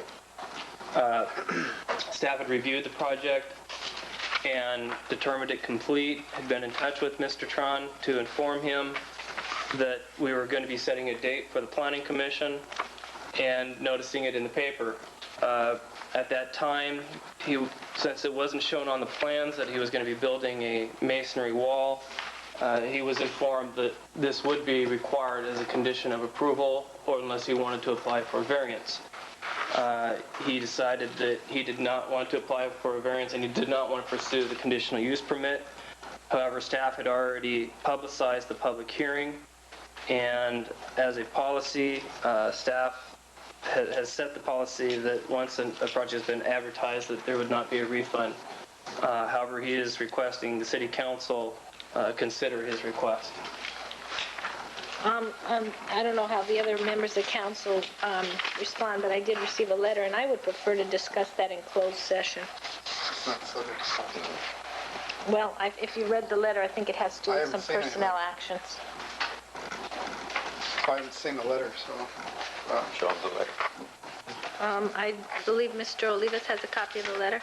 The copy of the letter I received was provided to me by Councilmember Cabrera. I believe that no letters were sent to staff. I got one in my box, too. No, to staff. I think all the letters came to the city council. Yeah, However, the letter does address I don't think I brought it with me. Mr. Tron, I believe is his last name. Yes. His specific issues with a member of staff. However, if you want to discuss that in closed session as an issue, that can be discussed. The issue of the refund, I think, is what, if I'm mistaken, Mr. O'Shea is saying something. Well, if we could delay action on this, as long as it's understood that any personnel session really only apparently deals with a complaint. I'm not privy to the letter, so I don't know what it's about.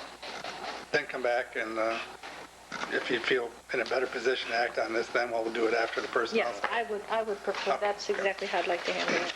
Okay? Okay. Then we will then go to item, if everybody concurs, we will, then could you have maybe your staff make copies of that letter so all the council members can have it? can do that. Then we'll go to item B for Patrick Theodora, 22001 and 22003, and he's anxiously awaiting to come up here and get his 5 minutes in. But we're gonna have a staff report first anyhow, so. Okay, go ahead and sit up. Okay, Mr. Oliva, you would. Yes, your planning director has this report as well. Yes, Madam Mayor. Mr. Theodora was issued a housing rehabilitation grant for 2 units and the amount of $15,000. At that time, there was a different staff. Mr. Theodora went through doing the construction, and after about a year had lapsed, staff was trying to close the files and contacted Mr. Theodora to do his final construction and finish up the project. He did so, and he requested a final inspection. Upon further review of the file, staff found that there were not permits in the building jacket for one of the units in the garage. We had a background check done at Los Angeles County on the microfilm. Still no permits were found. In order to resolve it, staff required Mr. Theodora to pursue variances to allow that second unit because there were 9 conditions that were substandard on that lot, primarily dealing with that second unit. Mr. Theodora applied for the 9 variances, and we started going through the public hearing process. At a second public hearing before the Planning Commission, Mr. Theodora presented some information from the assessor's office that was not available to staff, and the assessors showed that they had record of some type of permit. However, in going back to the county, those permits still cannot be found, even having the number that the assessor has. But there is reasonable cause to believe that there were permits and that the second unit was constructed with permits. Therefore, the variances would not have been required for the grant. So staff has since closed out the grant, and now Mr. Theodora is requesting a refund of all the fees for the variances. Okay, Mr. Theodora. What I'd like to do.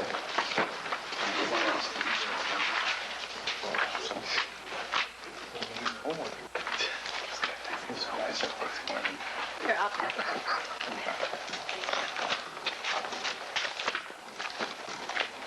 Also, I think that it's important that the property in question that was questioned on the permit, that you see what the property looked like beforehand, and that is this file right here, if you kind of glance through it. And this is what the property looked like afterwards, as far as the garage and the house that they wanted me to rip down. This is before, That's before. That's when I bought the property. And that's what Alan was talking about, what the place looked like beforehand. This is what it looked like afterwards, as far as the rear unit of the garage, after I got done fixing it up.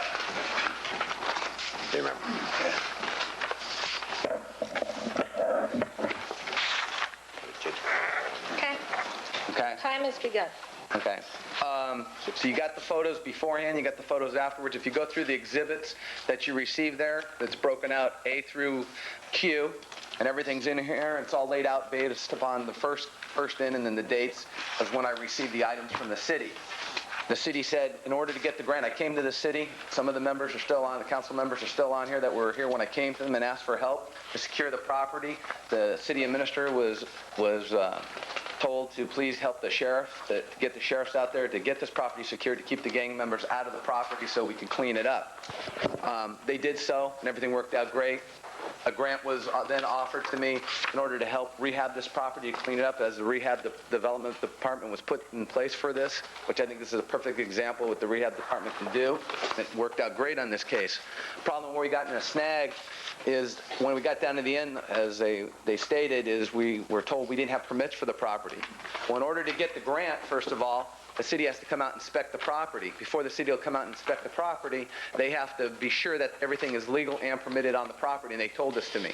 Mr. Seaman had contacted, at the time I had a partner, Joe Ravello, who was here, Mr. Seaman had contacted him and told him and myself that the property was not permitted in the rear unit. We said, I think you're wrong. There's an FHA loan on the property. They need permits on the property in order to get it. Mr. Seaman said, I will check on it even further. He called back 2 days later, said, everything's okay. I'm going out to inspect the property in order to sign off on it so the grant can be issued. And as you can see, all the way down the line, we got the grant issued, and we have the inspection from Mr. Seaman, and everything else was done. What I felt happened is that Mr. Seaman or one of his helpers ended up filing the permits back into the wrong jacket. I believe that's what staff, after everything was settled out, was done. You go down all the way to Exhibit N and Exhibit O in the packet I gave you, and there are the permits from the county assessor's office.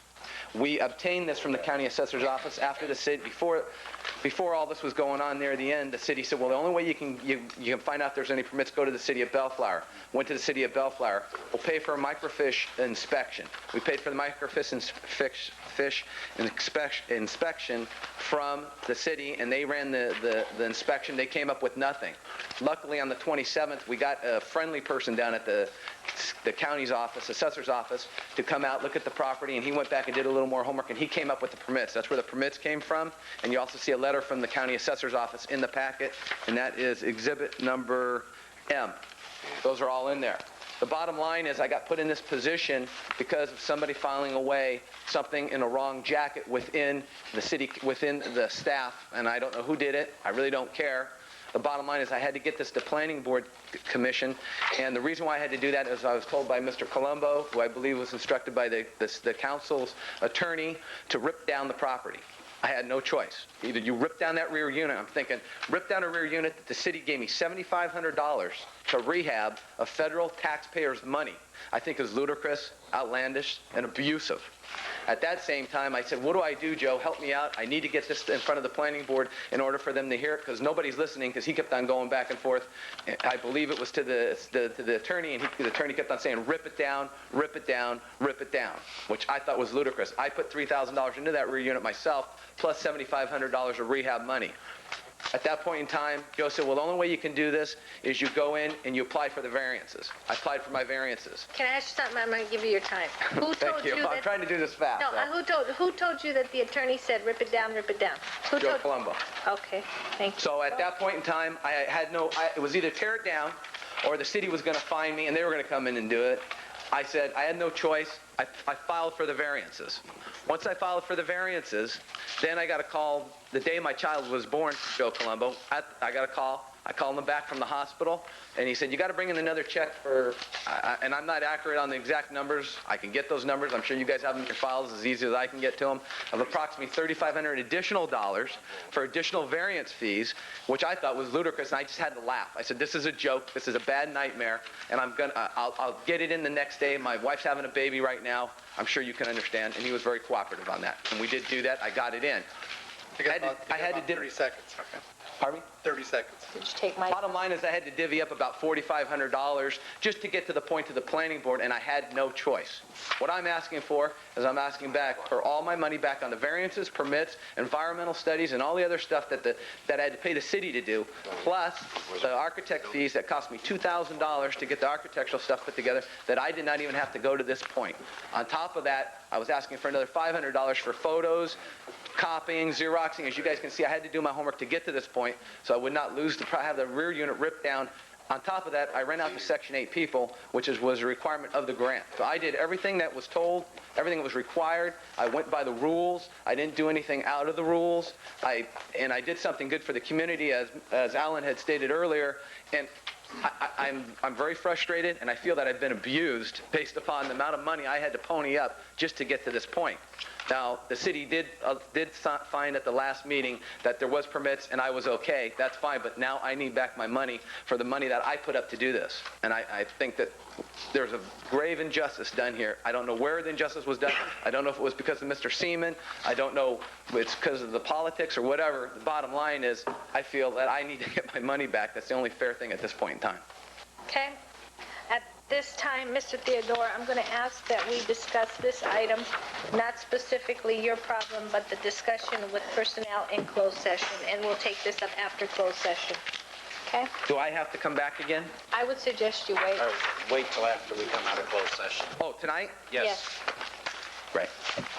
Do you guys need to talk to my ex-partner or the manager of my property or anything while they're here? No, you've said quite enough. You've given us enough evidence, and I appreciate you coming out tonight. Thank you. Thank you. Okay. If everybody would concur, I would propose to deal with the personnel matter in closed session, and we'll deal with both items after the closed session. At this time, we'll go to item number 12, which is public nuisance abatement status of two properties at 12250 221st Street, Corona, and 22019 Juan Street, Bollinger. I believe Mr. Corona is here in the audience tonight. I know he has made contact concerning his problem. Mr. Olivas, would you go ahead? Yes, members of the council. We abated nuisances on these two properties. After the nuisances were abated, a cost for abatement was presented to the council and approved by the city council. The property owners were informed of these costs.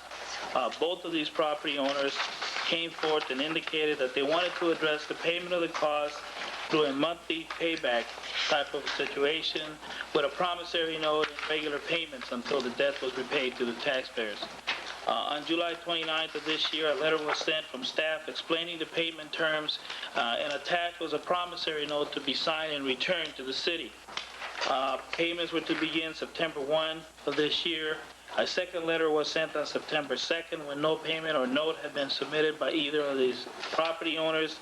The property at 221st Street owner is Mr. Johnny Corona. Mr. Corona has made his first payment of $50 on September 11th.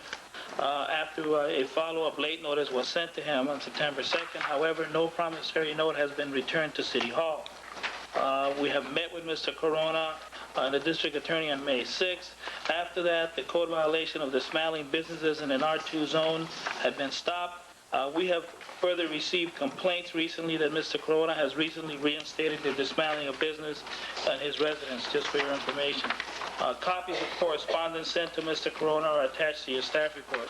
On the second property located on Juan, 22019 Juan, property owner Catherine Bollinger, we have not received a payment and we have not received a promissory note. The vacant lot has been cleared of vehicles and the weeds have been kept under control to this date. We are requesting that you authorize us an additional 5 working days to try to meet with these owners, obtain the promissory notes, signatures on promissory notes, and payments to bring them up to date. If not, that you authorize us to file the costs due to the city with the assessor's office so they may be reflected on the tax roll. Okay. If I may add, just today I did receive the staff report that was sent out to Ms. Bollinger. It was went out certified mail and it was returned unclaimed. This just came back today. But that was the staff report regarding tonight's meeting. So you made a letter, just came back, right? That's correct. But the others have all gone through.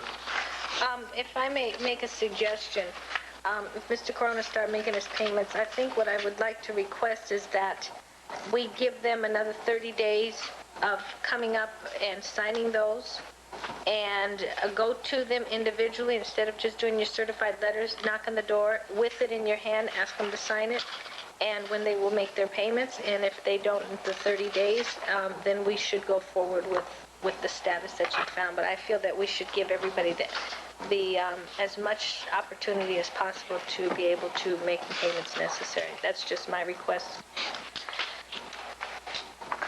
If that's a motion, I'll second it. Okay, I'll make that in the form of a motion. Okay, there's a motion and a second. Is there any further discussion? Okay, if staff would just contact them, take it to their home personally, see if you can sign it, see if they will begin their payments. And with Mr. Corona, he is here tonight. He spoke to me out in the lobby. He says he is not dismantling anymore. If we can just verify he is not dismantling, and then 30 days we'll have a report brought back to us. Okay? Motion and a second. There's no further discussion. All those in favor signify by saying aye. Aye. Any opposed? Motion carries. Item number 13. is approval of plans and specifications for traffic control signal at 219th and Norwalk Boulevard, specification 92-2. Mr. Olivas. Yes, members of the council, the specifications and plans have been completed for the traffic signal at 219th and Norwalk Boulevard. They were prepared by the firm of Traffic Safety Engineers, who you awarded a contract to. We are presenting the authorization to go to bid to obtain costs for installation and construction of the signal, and we present it to you this evening for approval. Okay. What is the pleasure of the council? Motion to approve. Okay, there's a motion and a second. Is there any further discussion? There is none. All those in favor signify by saying aye. Aye. Aye. Any opposed? Motion carries. Item number 14 is General Plan Ad Hoc Committee appointment continued from meeting of September 8th, 1992. I received a confirmation requesting to sit on the replacement of Thelma Duras. Is that correct? Yes. This is a replacement of Thelma Duras. Mr. Miller, Paul Miller, lives on 226th Street. Paul and Boots Miller, I think everybody probably knows them that's been on council. They've been very involved in the community, and he's a longtime resident of Hawaiian Gardens. So I would ask the support of appointing Mr. Paul Miller. Okay? Does everybody concur? Do we need a motion? Definitely do. Need a motion? I'll make it a motion. A motion and a second to concur. Any further discussion? None? All those in favor signify by saying aye. Aye. Any opposed? Motion carries. All right, item number 15 is approval of CDBG housing rehabilitation projects. 21813 Sane, Munoz, 12550 East Carson Street, number 78 Carpenter, and 12336 East 221st Street, Vega, 12213 East 212th Street, Sotelo. Mr. Oliva. Yes, Mayor, members of the council, the rehabilitation department has received 4 applications by single-family owners. They are as follows. 21813 Sane, property owner Munoz is requesting a grant of $5,000 with a rebate of $3,000 and the owner's share of $3,000 for a total CDBG assistance of $8,000. Total amount of project $11,000. Second is 12550 East Carson Street, Space 78. Property owner is Carpenter. A grant of $39.75 is requested. Total CDBG assistance is the full amount, $39.75. Total amount of the project is $39.75. The third is property located at 12336 East 221st Street. Property owner is Vega. Grant of $5,000, rebate of $265 with an owner's share of participation of $265. Total allocation from CDBG is $52.65. Total amount of the project $55.30. And the last item is at 12213 East 212th Street. Property owner is Sotelo. Grant of $5,000, a deferred loan of $22,000. Total CDBG assistance is $27,000, and the total amount of the project is $27,000, with a $22,000, of course, being returned through a deferred loan process. Basically, under the guidelines of the CDBG rehabilitation program, all expenses incurred by the city are refunded upon completion of the project from the federal government. These projects have been reviewed and approved by all pertinent departments, and we find that all applicants do meet the necessary requirements and recommend approval for a total allocation of $47,240. Okay? What is the pleasure of the council? I make a motion to approve the CDBG housing rehabilitation program as stated by the city administrator. Okay, there's a motion and there is a second. Is there any further discussion? I'm glad we're spending that money and getting our houses brought up to proper existence, I should say. Okay, at this time, if there's no further discussion, roll call vote, please, Carol. Councilmember Ruggieri. Aye. Councilmember Prida. Aye. Councilmember Cabrera. Aye. Mayor Pro Tem Canada. Aye. Mayor Navejas. Aye, motion carried. Okay, item number 16 is Leeware Park Facility Report. Mr. Oliva. Yes, this report was requested by Councilmember Ruggieri to provide an overview as to the facilities at Leeware Park, as well as the utilization of these facilities. We have provided those for you in the staff report, and if you have any questions, we'll be glad to address them for you. If not, we recommend that you receive and file. Okay. This time, then, we need a motion to receive and file. Motion to receive and file. Motion and a second. Any further discussion? Not, all those in favor signify by saying aye. Aye. Dominic, did you have something specific you wanted to bring out here? No, I appreciate the report. Thank you. At Okay. least I know what's going on there now. Okay, very good. Is the health department going to stay there or not? We hope they do. We're not sure yet, right? I don't think the county even knows that yet. They don't know yet. Okay. Okay, item number 17 is SYEP status report. Mr. Olivas. Yes, we are presenting this item for receive and file of information for the council. This year, we employed 78 youths in comparison to last year's 40 youths. Basically, they provided over 14,000 man-hours of labor to the city under a federal grant. Total allocation this year is $126,496 compared to last year's $66,350. Some of the individuals are still finishing the program, and it's due to be completed by September 30th prior to them going back to full school. We felt from a staff point that the services they provided and the assistance in all the departments in the city was valuable, and we will be applying next year for the same type of funding and program if the funds are available. Very good. I want to commend staff, especially the Recreation Department, on the outstanding job they did. I know Leonard Chidas and Glenn Conejo and many, many staff people worked very hard. And I think the whole city knew about those kids walking around in green shirts this summer. And we were very fortunate. I think we were probably the city that received the largest grant and be able to do it in the summer youth program. And even when you talk to the kids, it's one of the most positive things they've done. They had counseling, career guidance, as well as some leadership camps where staff went out with these kids. And I had suggested that, you know, a lot of times the kids even go out to a camp where they only meet with recreational people. And maybe next year when they do this, you could ask different department heads to participate and administrators to participate and let these kids know what the city really does and what opportunities they have to work in government, since they are having an opportunity to work in the city. So I think you've done an excellent job. I commend you guys for it. Okay. And in conjunction with that, I think that the kids that were on, the young people that were on these programs did an outstanding job and should as well be commended. That's right. Second. Okay, motion to receive and file. All those in favor signify by saying aye. Aye. Okay, number 18 is Treasurer's Report, August 1992. I recommend that you receive and file. Need a motion to receive and file. Motion to receive and file. Okay, is there a second? Motion and a second. Any further discussion? None? All those in favor signify by saying aye. Aye. Okay, next item on the agenda is staff reports. Mr. Olivas. None. No staff reports. Okay, city council reports. I have a question of staff, if I may regress to item 15 on this CDBG housing rehab programs. Are they subject to the same rules as somebody, for example, as Mr. Theodora? I noticed that this came up again about the block wall fence, and that, you know, puts a kind of a burden on some people, and I'm just curious, does the same rules apply to these programs, or is it a... Development standards do. However, those standards that help the property be in further compliance with the code are eligible for funds under the program.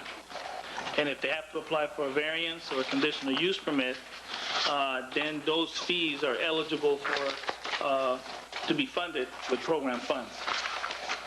Okay, because in the past, some people were going to build a garage, and then they changed their mind because they couldn't afford the block wall.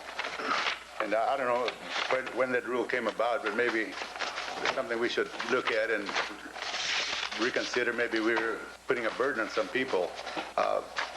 Wooden fences are going up all over the place, and maybe a wooden fence would be all right. Just as an informational item, I might point out to you that the review that's going on about the development standards includes that area specifically, the cinder block wall, as a standard requirement. From a staff point, we feel that it would be best if we were able to let the property owner present to us some alternatives as to the type of material, and if it's acceptable and it fits in with the area, then we can go ahead and make that recommendation. The block wall might cost up to $30 a foot. That's a lot of... If I remember correctly, the last time that came up on a waiver, we requested staff to amend that they could automatically get. That's in the process. That's what we're doing. Right. Okay. Part of the Yeah, development. we requested that to be implemented and not to continue adhering to that. Thank you. I have one item, Madam Mayor, that I'd like to discuss briefly on the council reports. I'd like to make a statement, actually. For the general public who heard Mr. Calcote's statement about the cutting of law enforcement funds through, I believe it was the county or from wherever it was at. We at this city have not cut our law enforcement funds nor our law enforcement officers. Thank you. Great, thank you very much. Okay, any other city council reports? I have one. I had the opportunity of having lunch last week with our Assemblyman Bob Eppel, depending on which side of the street you live on now that they've split this area up. And at the time, we had discussed concerning our JIBS program that we're trying to put together. I call it the JIBS program because that's the one with the juvenile probation program. I received in the mail today, he received in the mail some funds available through the Office of Criminal Justice Planning. One thing during the meeting that we discussed was that there are monies out there. We need to implement a proposal and start giving it to the county and to the assembly, and there's probably some one-time fees, one-time state monies available to us to be able to fund the program so we can implement it at a higher level than what we would with general fund monies. He was very supportive of what we're trying to endeavor. As a matter of fact, he had told me that he had put together something very similar and had proposed it through the school districts, and ABC had denied the funds, stating that they didn't have a gang problem in the ABC school district. This was about 5 years ago. And the funds were denied by the school district. They didn't want to apply for it because they didn't want to deal with the fact that there was a gang problem 5 years ago. And he's willing to support us in this endeavor. I'm going to pass staff the information, but we definitely need to get a proposal written. We need to get it implemented as far as putting it before the council and start going forward, because the biggest problems I think we hear, besides the planning department, is that the kids are out of control and the shootings every weekend. And we really need to solve some of the problems with our youth here and be able to really actively work in a progressive way. So if we can go forward with getting some proposals written and possibly bring it before us and start putting these people through the test. It is election time, so people are very willing to give at election time, especially some of these elected officials that are up for re-election. And let's ask them to please start providing our city the necessary funds. Can I say something real quick? Sure. Okay, Alan made a statement about we're not doing this and that. We're doing real good as far as the kids and the officers. But you got to remember, we're 5 people, but you got so many people out there. You guys got to give us a hand. You guys got to get on the phone and tell us so-and-so. We can only act so much. And you're saying that we're not doing this and not doing that, which you don't see. We're doing more than you think. I think that the council as a whole is very supportive. You mom and dad, hey, I'm a parent too. I put my foot down on my kids. Let's see you do it to your kids in a reasonable manner. Hey, it takes us as you people, not just us too. You're just sitting down and say, this is done. But you people, pardon my expression, you go to the bathroom too, just like we do now. So let's all get together as a community, not individually. And if you see kids do something, put them aside and say, hey, there's people out there trying to help you. There's counseling. There's this and there's that. There's a lot of things I won't get into. But it's up to you. Like Alan said, we're not doing enough. The person who isn't doing nothing, pardon my expression, is Alan. But he's out there to say this. Now, I'm being nice. So let's all as a community, hey, we all got jobs to do 8 hours a day. And I'll tell you something. When you come home, you're tired. I'm tired too. But I'm down here most of the time. And I go out in the city. But let's please get off our sides and say, hey, we want our community back. Let's do it. Thank you. Thank you. Okay. Very good. I also would like to thank the Artesia students to come out, and I would like to instruct staff to send a letter to the school district to ask them to support having the extensions to the gym and to the auditorium, stadium, so we can have the same services there that many of the other communities provided. Thank you for coming out. I appreciate all of you coming out tonight. Have you guys been told that they're going to fix your swimming pool? Yeah, but they haven't started. Well, the money is there, according to what they sent us anyway. We'll keep an eye on it. Believe me. All right, we will now go into closed session.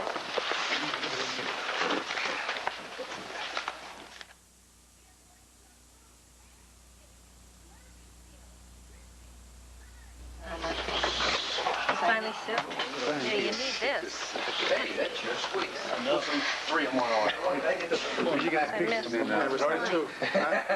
One for you. Looks like it might have been. Yeah. What'd you do? Lose Sit down.